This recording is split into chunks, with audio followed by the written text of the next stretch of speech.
Let's jump right into this explainer. We're getting you equipped for Floor Committee 1, National Witness, using the Issue 1 baseline data from the Convention Workbook and today's business. If you're a voting delegate heading to the LCMS 2026 Convention, consider this your ultimate playbook. We're going to break down exactly how you can evaluate, amend, and practically engage with these resolutions on the floor. Here is our roadmap for today. We'll cover 1, the kingdom mindset, 2, the 5 capitals filter, 3, our priority watch list, 4, crafting the perfect amendment, 5, navigating the mic, and 6, the delegate cheat sheet. Let's hit it. Section 1, the kingdom mindset. Committee 1 contains 15 proposed resolutions, covering everything from church planting to campus ministry and family. The biggest overarching theme here is outward-facing gospel witness.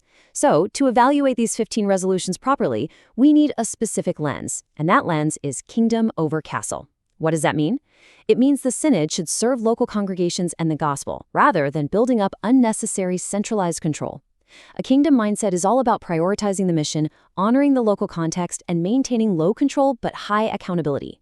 We want to be asking ourselves, are we using the Synod as a servant, a connector, and a resource provider? This contrast is incredibly helpful. On the left side, we've got kingdom thinking. It celebrates the mission, it deeply respects local context, and it allows for faithful flexibility. But on the right side, that's castle thinking. And that is exactly the risk we have to avoid. We're talking about over-centralization, vague implementation, or literally passing unfunded mandates that just end up burdening local parishes. We absolutely cannot start treating operational preferences or institutional habits as if they were doctrine.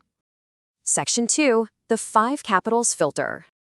Okay, before you even think about offering an amendment on the floor, I want you to ask this fundamental question in your delegation huddles. Does this resolution release resources locally, or does it bottleneck them? Are these resolutions actually helping small congregations, mission starts, and campus ministries engage their specific mission fields? We can actually break those local resources down into 5 distinct capitals. Are we releasing spiritual capital? Word and sacrament, catechesis, prayer, and pastoral care? What about relational capital, like building trust and local partnerships? Then there's physical capital, your actual buildings, schools, and facilities. Intellectual capital covers things like apologetics, training, and clear doctrine. And finally, financial capital, grants, stewardship, and shared resources. A truly faithful resolution is going to release these capitals directly into the hands of local gospel witness. Section 3, Committee 1 Priority Watch List. Let's look at a ranked watch list of the most critical amendments you might want to consider. Take item 112 on campus staffing. The mission opportunity to reach college students? Absolutely massive. But the castle thinking risk is high here. Is that anticipated $200,000 annual cost an unfunded centralized mandate? Or does it actually release local financial capital? Or look at 111, confessing God's design for the family. The opportunity is a clear public witness, for sure. But we have to ask if the language needs a bit more pastoral precision so it equips local relational capital, rather than just being a symbolic statement with no local action. For 107, church planting strategy. Multiplying congregations is the goal, right? But does the resolution rely on centralized overreach that bottlenecks your financial capital, or does it empower local networks? Finally, we've got 109 on youth research and 110 on cultural apologetics. Both offer incredible intellectual capital, but are their scopes just way too undefined or costly? You've got to run all of these through that 5 capitals filter. Now, on the flip side, not every single resolution needs to be amended. Items 101, 103, and 104 are basically Thanksgiving or encouragement resolutions. Item 115 respectfully declines Overture 114 about armed security at Synod schools. And this is a good thing, because it correctly clarifies the limits of Synod authority. It basically says, hey, security is a local, physical capital issue for the congregations themselves to handle. You'll also see resolutions like 102, 105, 106, 108, and 113. These generally just support existing mission work, church revitalization, and training. Give them a quick review to make sure they aren't accidentally bottlenecking local intellectual or physical capital, but for the most part, these probably won't need your floor time to amend. Section 4, crafting the perfect amendment. If a resolution does have a castle-thinking risk and you need to make a change, your amendment has to be germane. That's just parliamentary speak, meaning it strictly modifies the current subject. It absolutely must align with the subject, action, actor, effect, and authority of the pending resolution. You can't just sneak in entirely new business under the guise of an amendment. It doesn't work that way. If you do spot a structural issue, you can actually adapt this master paragraph right here for your amendment. It's like a trusty multi-tool. It beautifully preserves that balance of low control and high accountability we've been talking about across various resolutions. It basically resolves that the implementation will serve congregations, preserve clear Lutheran confession, avoid unnecessary centralization, and require a brief report before the 2029 convention to show exactly how resources were stewarded and what lessons were learned. Keep your wording narrow, parliamentary, and perfectly delegate-ready. Section 5. Navigating the microphone kiosk.